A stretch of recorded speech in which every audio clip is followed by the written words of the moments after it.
Hello friends, it's Abhay Rampal from Excel Settle Abroad. Thank you for the love and support that you provide to our videos.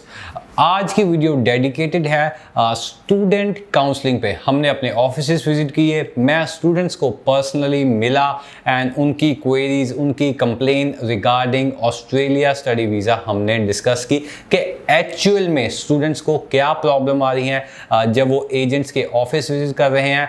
इस visits के दौरान जब या फिर student हमारे पास आए तो हमको काफ़ी चीज़ें पता लगी कि स्टूडेंट्स जिनका रिफ्यूज़ल आया है वो क्यों आया है and what was the reason behind that. क्या वो फंड्स की वजह से आया है, क्या वो एकेडमिक स्कोर लो थे उस वजह से आया है। सो ऑल ओवर मैंने सारे पॉइंट्स नोट डाउन कर लिए हैं और इस वीडियो में आपको स्टेप बाय स्टेप समझाता हूँ कि स्टूडेंट्स क्या प्रॉब्लम फेस कर रहे हैं for their Australian study visa. हमारे ऑफिस में 2 स्टूडेंट्स ने विजिट किया। एक स्टूडेंट के ओवरऑल 6.5 थे विद नो लेस देन 6। बात करें उसकी +2 की स्ट्रीम की, अगेन उसकी नॉन मेडिकल स्ट्रीम थी, फिजिक्स, केमिस्ट्री, मैथ्स, 3 उसके मेन सब्जेक्ट थे with physical education and English. Overall उसके 75% थे। फिजिक्स, केमिस्ट्री और मैथ्स में भी उसकी परसेंटेज 70 से ऊपर थी। एक और स्टूडेंट जो उसका फ्रेंड था उसके ओवरऑल 6 थे। एक मॉड्यूल में उसके 5.5 थे बट ओवरऑल उसके 6 थे and 3 modules he got 6। So after that उस स्टूडेंट के पास भी नॉन मेडिकल थी with physics, chemistry and maths. एक एवरेज बच्चा था जिसके ओवरऑल 60% थे बट उसके पास एक एडिशनल सब्जेक्ट था दैट वाज कंप्यूटर साइंस या कंप्यूटर का सब्जेक्ट था जिसमें उसके परसेंटेज 75 से ऊपर थी। बात करें उस स्टूडेंट की जिसके ओवरऑल 6.5 थे विद नो लेस देन 6, उसने कोर्स सेलेक्ट कर लिया bachelor of biotechnology in Deakin University. उसके नंबर अच्छे थे, उसकी प्रोफाइल मैच कर गई, जीटीई असेसमेंट भी क्लियर हो गया। At the end of the day उस स्टूडेंट का रिफ्यूज़ल आ गया, उसको रिफ्यूज़ल लेटर मिल गई according to the GTE criteria that your current studies is not in the favour of the course that you are taking in Australia. जो आपने India में किया है उसका ऑस्ट्रेलिया में कोई रिलेशन नहीं है जो आप करने जा रहे हो। अब स्टूडेंट पूछते हैं इसमें मेरी गलती क्या है। फर्स्ट ऑफ ऑल उस स्टूडेंट की कोर्स सिलेक्शन बिल्कुल गलत थी। कोई भी फिजिक्स, केमिस्ट्री या मैथ्स वाला स्टूडेंट बायोटेक्नोलॉजी में एडमिशन नहीं ले सकता, क्योंकि बायोटेक्नोलॉजी में एडमिशन लेने के लिए आपको बायोलॉजी चाहिए या आपको सुपर मेडिकल चाहिए। आपको कम से कम अपनी +2 में एक मेडिकल का सब्जेक्ट रखना है, तभी आप बैचलर ऑफ बायोटेक्नोलॉजी या फार्मेसी जैसे कोर्सेज में एडमिशन ले सकते हो। मैं कहूँगा वो स्टूडेंट कहीं ना कहीं मिसगाइड हुआ। उसको सिविल इंजीनियरिंग, उसको engineering related courses, electrical engineering, physics engineering, उसको इसके रिलेटेड कोर्सेज लेने चाहिए थे। बट उस स्टूडेंट को किसी भी अगर कंसल्टेंट ने उसको सजेस्ट किया bachelor in biotechnology, that was wrong decision on his end he got his visa refuse.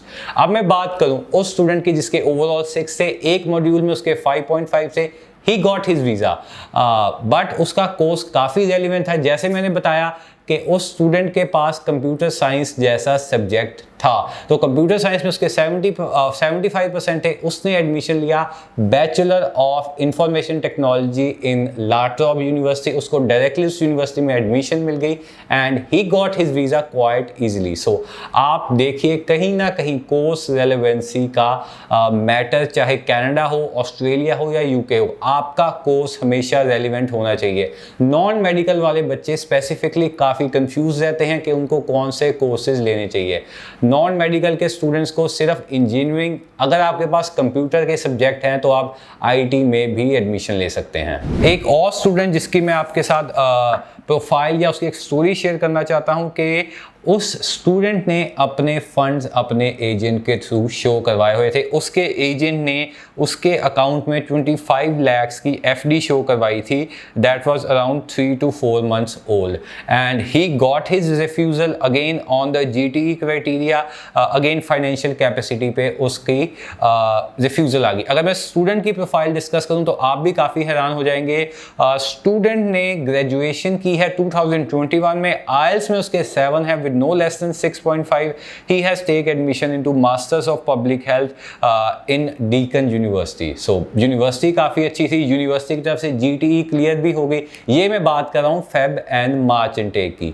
सो आप देखिए इतनी अच्छी प्रोफाइल एक बेसिक फाइनेंशियल कैपेसिटी पे डिक्लाइन कर दी गई। हमने और डीप रिसर्च की, हमको पता लगा कि वो FD जेन्युइन ही नहीं थी। That was just a fake piece of paper जौन सा उसकी फाइल में लगा दिया गया। अगेन वो स्टूडेंट काफ़ी लकी था कि उस पर कोई लीगल एक्शन नहीं लिया गया, उसके ऊपर बैन नहीं लगा मिसलीडिंग डॉक्यूमेंट शो करने के लिए। सो अगेन आपको काफ़ी ध्यान से रहना है यहाँ पे। अगर आपका एजेंट आपके फंड शो करवा रहा है, मैं अपनी प्रीवियस वीडियो में भी बताता हूँ कि आप बैंक वो वाले खुद विजिट कीजिए, ब्रांच खुद विजिट कीजिए कि वो लिक्विड कैश या जो बैंक स्टेटमेंट या आपको FD मिली है वो उस अकाउंट में या वो उस बैंक में है भी, एग्जिस्ट भी करती है कि नहीं। सो आप इन जैसे स्टूडेंट्स की तरह अच्छी प्रोफाइल्स के साथ अपना वीज़ा प्लीज़ मत रिफ्यूज़ करवाइए। अब इस सब प्रोसेस में इन दोनों स्टूडेंट्स जिनकी रिफ्यूज़ल आई है उनके पैसे ख़राब हुए, उनका टाइम ख़राब हुआ, एंड जो इमोशनली उन लोगों ने सफ़र किया उसकी तो हम बात ही नहीं कर रहे। सो प्लीज़ ये जो वीज़ा का डिसीज़न होता है अकेला आपका डिसीज़न नहीं है, आपकी फैमिली आपके साथ इन्वॉल्व है, उनके पैसे लगने हैं। एक अच्छे एजेंट का चुनाव बहुत ज़रूरी है इस फील्ड पे। सो जब भी आप अपना एजेंट चूज़ कीजिए, उनकी वेबसाइट देखिए, उनकी प्रोफाइल गूगल पे देखिए, उनका Facebook, Instagram, Snapchat channel follow कीजिए। हर एक एजेंट के रिगार्डिंग आपको सोशल मीडिया प्रोफाइल से इंफॉर्मेशन मिल जाएगी। अगर आपकी इंटेंशन ऑस्ट्रेलिया जाके स्टडी करने की है, अगर आप GTE असेसमेंट ऑस्ट्रेलिया की क्लियर कर पाते हैं, चाहे आप Melbourne, Sydney, Brisbane, Adelaide, Perth जिस मर्जी सिटी में अप्लाई करें, if you have good intentions, अगर आपके फंड्स जेन्युइन हैं, एकेडमिक्स जेन्युइन है, तो ऑस्ट्रेलिया का स्टडी वीज़ा लेने से आपको कोई नहीं रोक सकता। But the decision comes into आप किस कंसल्टेंट से अपनी फाइल लगवा रहे हैं, उसको ऑस्ट्रेलियन यूनिवर्सिटीज़ के बारे में कितनी नॉलेज है, एंड मोर इम्पॉर्टेंटली उस पर्टिकुलर एजेंट के किसी भी यूनिवर्सिटी के साथ कितने अच्छे टाई अप्स हैं। अगर आप एक्सेल सेटल अब्रॉड के थ्रू अपनी फाइल लॉन्च करवाना चाहते हैं, किसी भी ऑस्ट्रेलियन यूनिवर्सिटी में एडमिशन लेना चाहते हैं, या आपकी स्टडी वीज़ा के रिगार्डिंग कोई भी क्वेरी है, तो आप स्क्रीन के नीचे दिए गए नंबर्स पे हमें कांटेक्ट कर सकते हैं। फॉर मोर इन्फॉर्मेशन हमारी ईमेल आईडी भी नीचे फ्लैश हो रही है। ये ईमेल आईडी सिर्फ इंडिया स्पेसिफिक रीजन्स के लिए है। अगर आपकी एप्लीकेशन इंडिया रीजन से है तो आपको अपनी क्वेरीज का विद इन 24 आवर्स रिप्लाई मिल जाएगा।